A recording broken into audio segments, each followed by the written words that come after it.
네, 오늘은 에베소서 5장 21절에서 33절까지 말씀입니다. 네, 에베소서 전체 구성은요, 이제 다 외울 것 같습니다. 지금 본론 뒷부분이죠. 이제 막바지가 다가왔습니다. 네, 오늘은 5장 18절, 지난주에는 5장 18절부터 봤는데요. 그때 내용이 뭐냐면 성령이 주관하시는 그리스도의 삶을 통해 가지고 교회의 하나됨을 나타내자. 이게 지난번에 소주제였습니다. 오늘은 성령이 주관하시는 그리스도의 삶 두 번째 시간입니다. 그래서 오늘은 21절부터인데요. 오늘은 성령 충만이 이 가정에서도 빛을 발합니다. 성령 충만이 가정에서도 큰 역할을 한다는 것이에요. 이 개인의 가정과 교회가 서로 별개 같지만요, 성경은 서로 별개가 아니라는 것을 말해주고 있습니다. 다 이렇게 연결이 되어 있다라고 지금 말씀하고 계세요. 우리 인간의 인류 역사에서 가장 먼저 생겨난 공동체가 바로 가정입니다. 하나님께서 이 가정을 가장 먼저, 아담과 이브의 가정을 먼저 주셨고요. 그리고 한참 후에 예수님께서 오셔가지고 예수님이 죽으시고 부활하신 이후에 교회가 생겨났죠. 그래서 모든 가정이 예수님 몸의 일부가 되기를, 속하기를 하나님이 바라십니다. 남편과 아내의 관계가 예수님과 교회와의 관계처럼 되기를 하나님께서 원하십니다.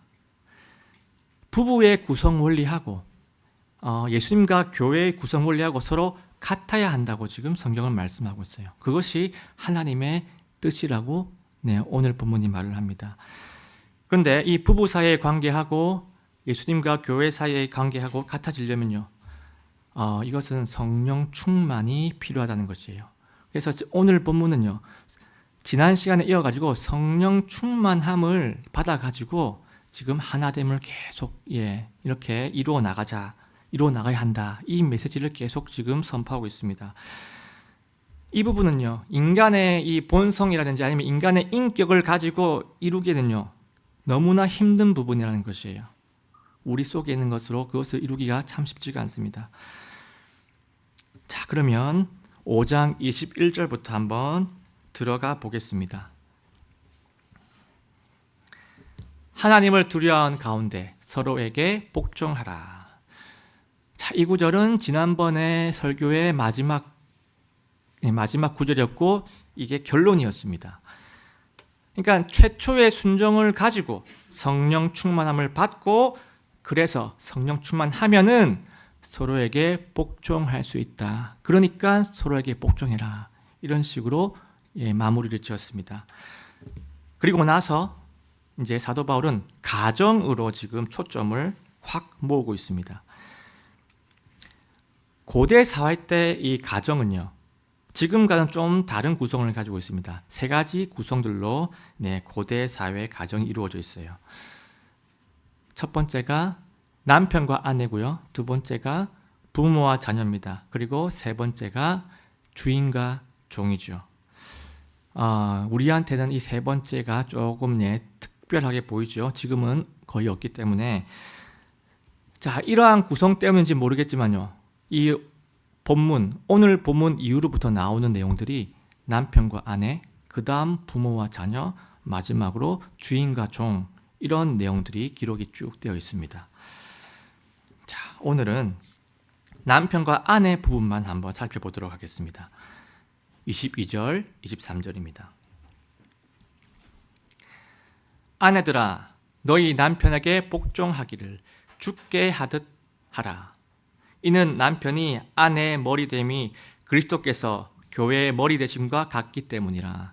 그분은 그 몸의 구원자시니라. 자, 지금 사도 바울은요, 아내들한테 주께 하듯 남편에게 복종하라고 지금 말씀을 하고 있습니다. 지금 비유가요, 예수님이 비유 대상이 지금 되고 있어요. 예수님께 하듯이 복종하라고 지금 말씀하고 계십니다. 남편과 아내의 관계가 예수님과 교회와의 관계와 같아야 한다라고 지금 예수님이 그분의 뜻을 밝혀 있고 그분의 논리를 지금 선포하고 있습니다. 네, 지금 구절을 보니까요, 지금 남편분들의 얼굴이 환해지고 있습니다. 네, 하지만 조금만 지나면 달라질 겁니다. 그런데 이 구절은요, 남편의 권위만을 말하는 게 아니고요, 남편의 책임 부분도 같이 말하고 있다는 것이에요. 아내가 이 남편을 머리로 생각하지 않으면요, 그 남편은 권위도 생기지가 않고 또 책임질 수 있는 능력도 생기지가 않습니다. 하나님이 이렇게 말씀하시는 이유는요, 다 아내를 위해서 하시는 말씀이고요, 다 또 가정을 위해서 하나님께서 하시는 말씀입니다. 아내가 머리가 되었을 때 그 가정이 쉽지가 않다는 것입니다. 세상 교회를 한번 보십시오. 어떤 교회는 예수님께서 머리가 되지 않고요, 목사라든지 아니면 장로라든지 어떤 사람이 머리인 경우가 종종 있습니다. 자, 그렇게 되면 교회가 어떻게 됩니까? 그렇게 되면 하나님의 영광은 무조건 가리게 되어 있고요, 그렇게 되면 하나님의 뜻은 온데간데도 없이 사람들의 뜻만 가득 차지고요, 결국에는 교회의 역할도, 교회의 하나됨도 전혀 이루어지지가 않고 이루어지지를 못합니다. 예수님이 머리가 되지 않으면요, 그 교회는 결코 화평하지를 못합니다. 왜냐하면요, 이 화평이라는 것이 어디에서 나옵니까? 화평은요, 예수님에게서 나오는 것이에요. 화평은요, 예수님의 또 다른 이름, 화평의 왕이시고 화평의 통치자, 예수님이 화평을 주시는 거예요. 샬롬도, 평안하라, 다 예수님께서 주시는 겁니다.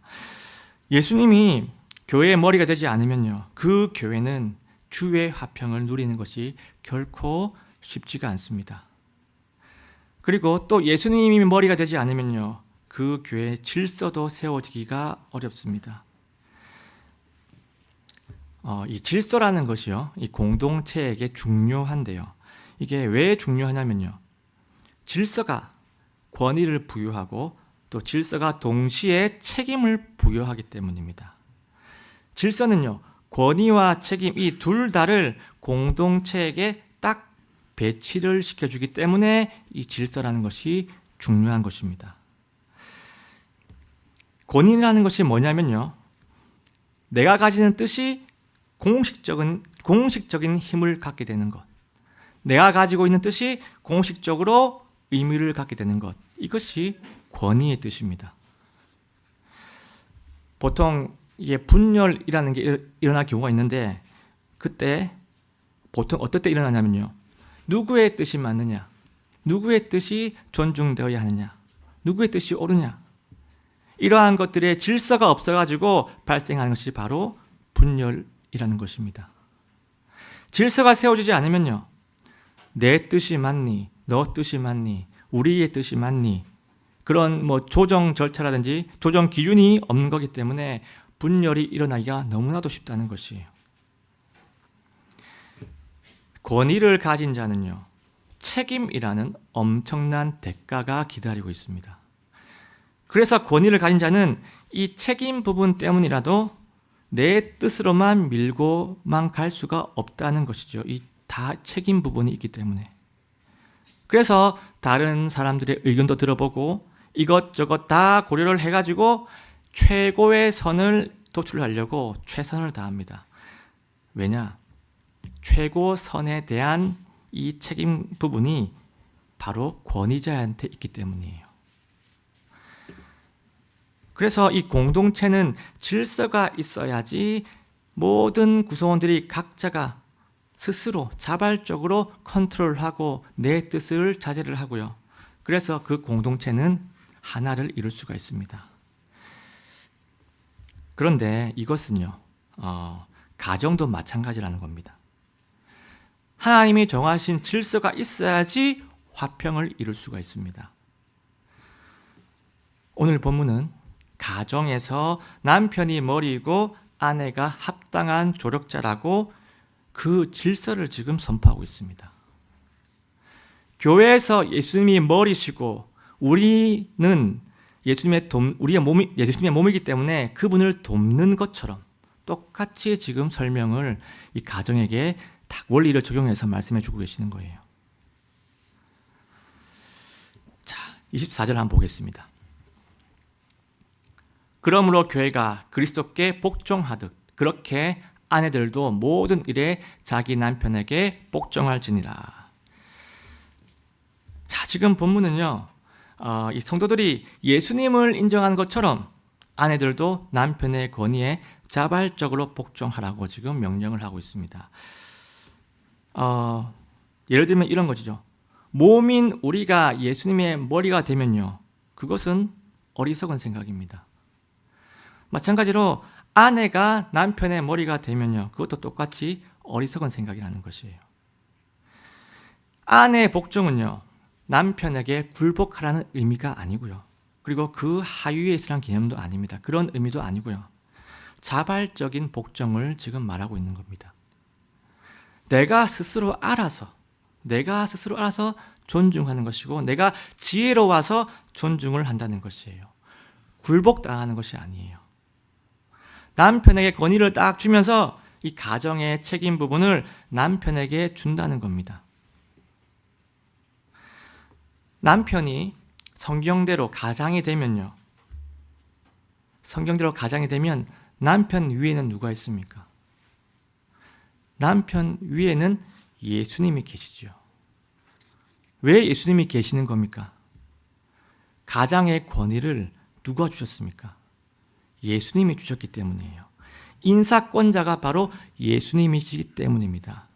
그래서 남편이 가장이 되면요, 실제의 가정의 주인이 누가 되냐면 예수님이 되는 것입니다.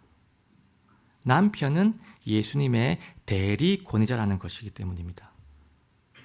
가정의 권위를 주신 예수님이 그 가정의 진정한 주인이 된다는 것이에요. 그런데 거꾸로 아내가 가장이 되면요, 어떻게 됩니까? 그 가정의 머리는 그냥 아내가 머리인 거예요. 예수님이 머리가 아닙니다. 왜냐? 예수님께서 그렇게 허락하신 적이 없기 때문이에요. 예수님과 아무런 상관이 없이 오롯이 아내가 머리가 돼가지고 그 가정의 안녕과 그 모든 것을 아내가 책임을 져야 하는 구조로 바뀌어버린다는 것입니다. 그러니까 한마디로 이 풍전등화의 가정이 되어버리는 것이죠. 내가 내 한 몸 책임지기도 너무나 버거운데 가정까지 내가 책임을 진다. 그 상황이 되면요, 정말 그 상황은 재앙과도 같은 그런 상황일 겁니다. 정말 그 예수님의 뜻에서, 예수님에서 통치에서 벗어났기 때문에 오롯이 인간이 주인이 된 한 가정이 돼버리기 때문입니다. 아내가 머리가 되면요. 자, 이제는 남편 차례입니다. 자, 5장 25절로 가보겠습니다. 남편들아, 너희 아내 사랑하기를 그리스도께서 또한 교회를 사랑하사 교회를 위해 자신을 주신 것 같이 하라. 자, 지금 본문은요, 예수님이 교회를 사랑하신 것처럼 남편도 아내를 사랑하라고 지금 명령을 하고 계십니다.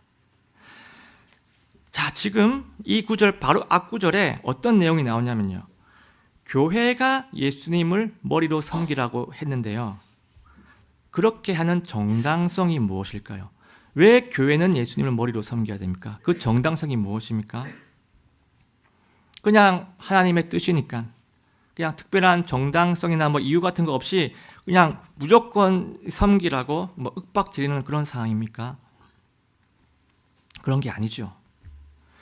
예수님께서 우리를 위해서 십자가에서 죽으시고 내 죄값을 다 치르시고 우리를 살리셨기 때문에 그 사랑 덕분에 예수님을 섬기라고 지금 명령을 하고 계시는 겁니다.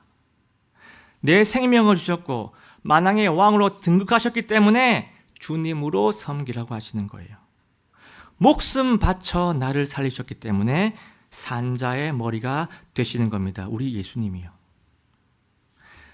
부부도 마찬가지라는 거예요.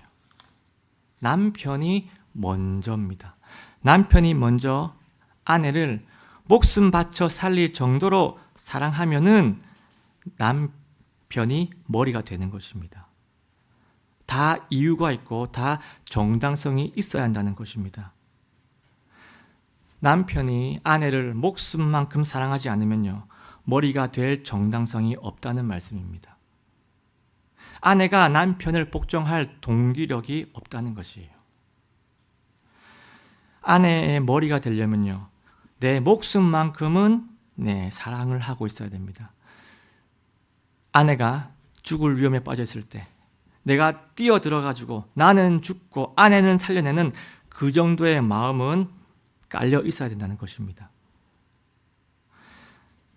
우리 교회 대부분 형제님들은 그 정도 사랑은 있지 않을까 싶은데요.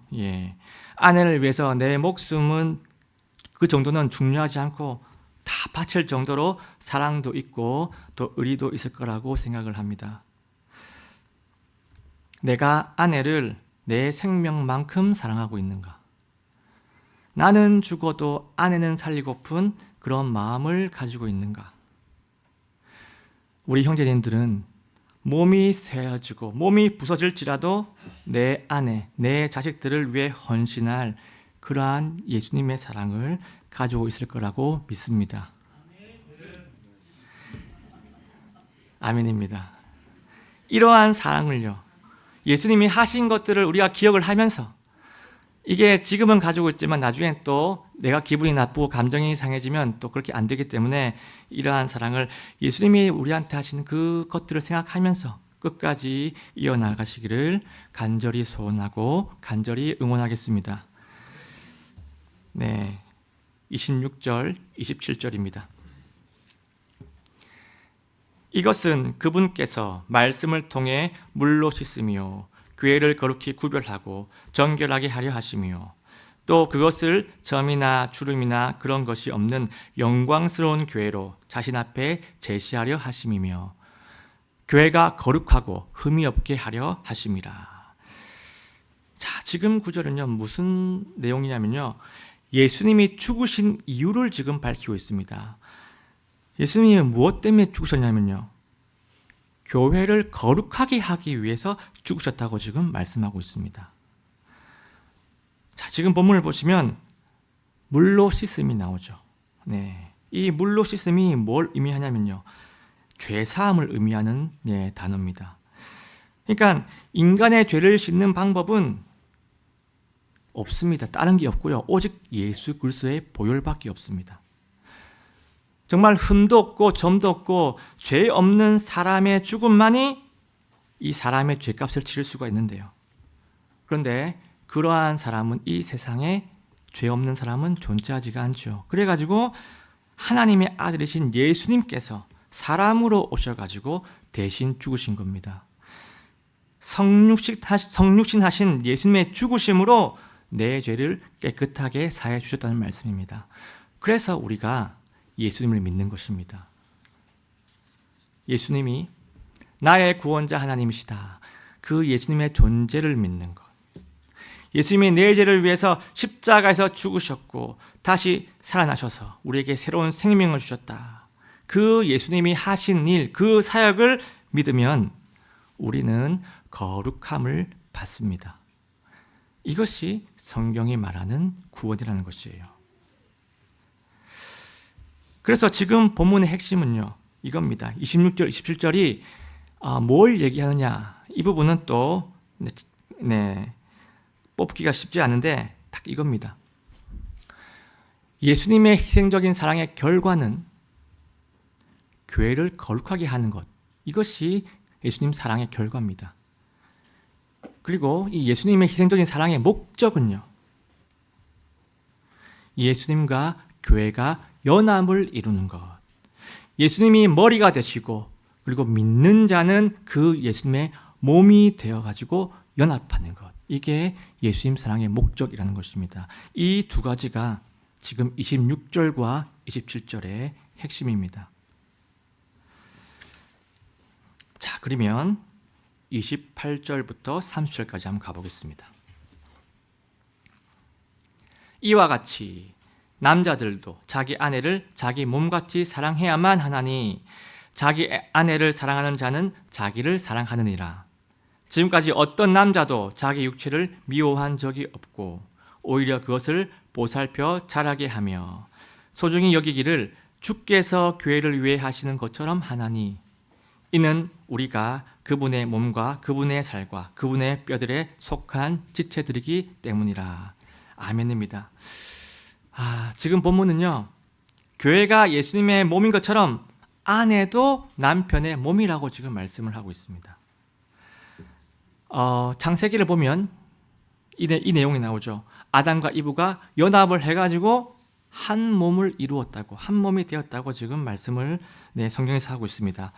한번 보겠습니다. 창세기 2장 24절입니다. 그러므로 남자가 자기 아버지와 어머니를 떠나 자기 아내와 연합하여 그들이 한 육체가 될지니라. 남편과 아내는요, 한 육체가 되었기 때문에 떼려야 뗄 수가 없다는 것을 지금 말씀하고 있는 것입니다. 한 몸이 떼어지면요, 내 몸의 반이 떨어지는 것이기 때문에 큰 상처가 생기고 너무 아프고 몸의 반이 없어지는 것이기 때문에 살아가기도 정말로 힘이 들어집니다. 그래서 이 남편은 아내를 내 몸처럼 살펴야 하고요, 잘 자랄 수 있게 관리도 해줘야 되고 잘 보호도 해야 합니다. 왜냐? 우리 예수님께서 몸인 우리한테 지금까지 계속 그렇게 해오시기 때문에 남편도 똑같이 그렇게 해야 한다는 것이에요. 우리 예수님의 하신 그 은혜와 그 역사를 생각해 보면 남편이 아내를 어떻게 바라봐야 하는지 너무나도 정확하게 깨달을 수가 있는 것 같습니다.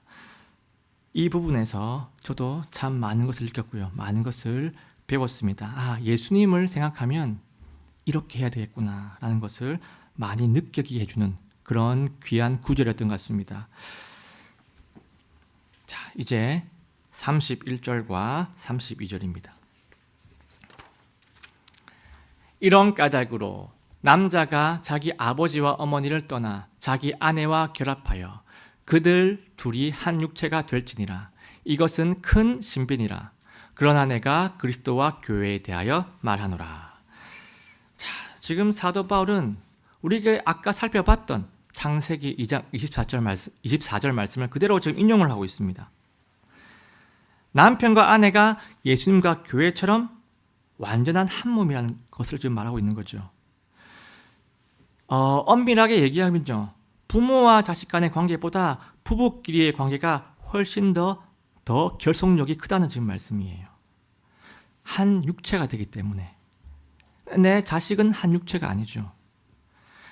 이 부모와 자식 관계는요, 자녀가 성장을 하고 나면은 오히려 독립적인 개체라고 성경은 지금 말씀하고 있습니다. 그래서 지금 본문을 보면 뭐가 되어 있습니까? 남자가 자기 아버지와 어머니를 떠나라고 지금 분명히 이 단어가 기록이 되어 있습니다. 독립적인 개체라는 것이에요. 자식은 인격도 독립적이고요, 몸도 독립적입니다. 그런데 부부는 그렇지가 않지요. 부부는 예수님과 교회가 절대 뗄 수 없는 것처럼 부부관계는 때려야 뗄 수 없다는 그런 말씀을 지금 하고 있습니다. 그런데 이거는 하나님의 입장이에요. 창조주의 입장이죠. 창조주의 입장은 우리 피조물이 이것을 중요히 여길 수밖에 없죠. 근데 이 성경에서 이 예외를 허용한 경우를 제외하면요, 부부는 같이 이렇게 붙어 있어야 됩니다. 부부가 갈라지는 것을 허용하는 그러한 예외가 있긴 있죠. 그 예외가 어떤 경우입니까? 간음할 때 예외를 허용하고 있습니다. 그래서 이 간음이라는 것이 엄청난 죄라는 것이에요.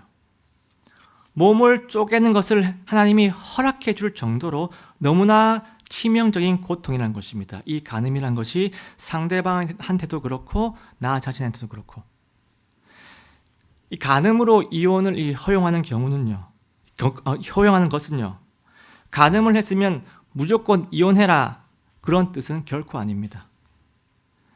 이 말은 그만큼 이 간음이라는 것이 배우자한테는 엄청난 상처를 주고 또 잊을 수가 없는 이 상처를 주기 때문에 정말로 짓지 말라고 하는 그런 의도가 원래 목적이에요.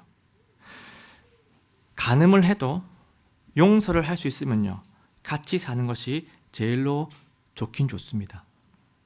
하지만 잊지 못할 정도로 큰 상처가 남기 때문에 그 상처가 너무나 크다는 것을 하나님께서도 알고 계시기 때문에 너가 너무나 고통스러워서 같이 살기가 힘들다고 하면은 어쩔 수 없이 헤어지라고 하나님께서 허용을 해주시는 거예요.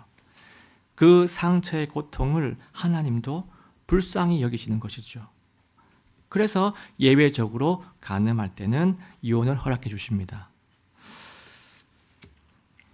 오늘 본문은요, 이 부부 관계를 지금 뭐라고 나와 있냐면 큰 신비라고 지금 예수님은 말씀하고 있습니다. 그러니까 예수님의 구속 사역으로 교회와 이 예수님이 딱 하나가 된 것처럼 부부도 마찬가지로 예수님의 십자가 죽으심이 사랑을 의미하죠. 부부도 마찬가지로 사랑과 존중, 이 존중이라는 부분은 예수님 십자가 구속 사역에서 부활하셔가지고 주인 되심을 나타냅니다. 존중, 이 두 가지로 부부도 한 몸이 되었습니다. 그러니까 이렇게 예수님의 구속 사역과 이 부부 관계는 서로 연결이 돼가지고 신비롭고 긴밀하게 연결되어 있다는 것이에요. 이 신비는 예수님과 교회고요. 그리고 아내와 남편 둘 다 하나님의 신비입니다. 자, 그리고 마지막 구절로 가보겠습니다. 33절입니다. 그럼에도 불구하고 너희 각 사람이 자기를 사랑하듯 개별적으로 그렇게 자기 아내를 사랑하고 아내도 주의하여 자기 남편을 존경할지니라. 아멘입니다. 지금 구절은요, 지금 열 몇 절 되는 이 구절들을 다시 한번 그 핵심을 말해주고 정리를 하고 있습니다. 남편은 내 몸같이 아내를 사랑하라. 근데 먼저죠, 먼저. 예수님이 그렇게 하신 것처럼. 그리고 아내는 주님과 같이 남편을 존경하라. 이것이 오늘 본문의 핵심입니다. 남편이 아내를 내 몸같이 내 목숨같이 사랑을 하고 아내는 남편을 주님같이 존경을 하려면요, 어떤 마음이 있어야 됩니까? 서로에게 복종하는 마음이 있어야죠. 복종하는 마음. 이 복종하는 마음은 오늘 본문의 제일 첫 구절에 나왔습니다. 하나님을 두려워하는 가운데 서로에게 복종하라. 남을 나보다 낮게 여기고, 낮게가 아니고 높게 여기고, 그리고 그 상대의 마음속에 있는 그 성령님을 존중할 때 우리는 서로에게 복종할 수가 있습니다. 성도끼리도 복종할 수도 있고 부부끼리도 복종할 수가 있습니다. 나를 부인하고 부부관계가 예수님과 교회의 관계가 같다라는 것을 인정할 때, 그래서 한 번에 최초의 순종을 할 때, 그때 우리는요, 성령 충만하여서 이렇게 할 수가 있습니다. 이렇게는 이겁니다. 성령으로 충만하여 교회의 하나됨을 나타내는 것, 그리고 성령으로 충만하여서 부부의 하나됨을 나타내는 것, 이것을 우리가 해낼 수가 있습니다. 성령께서 내 안을 통치하시고 다스려 주시면 이것이 가능합니다. 교회도 그렇고요, 부부도 마찬가지고요. 하나가 된 것도 오직 성령이고요. 그리고 하나가 된 이후에 그 하나됨을 유지하고 끝까지 나타낼 수 있는 것도 오직 성령 하나님 덕분입니다. 그래서 정말 이번 한 주간도 우리 모두가 오늘 이 십몇 구절 되는 이 말씀을 꼭 기억하고 아멘하셔서 성령 충만함으로 성도들을 사랑하고 또 아내를 사랑하고 또 성령 충만함으로 성도를 존중하고 남편을 존중하는 몸의 하나됨을 나타내시기를 예수님의 이름으로 간절하게 소원합니다.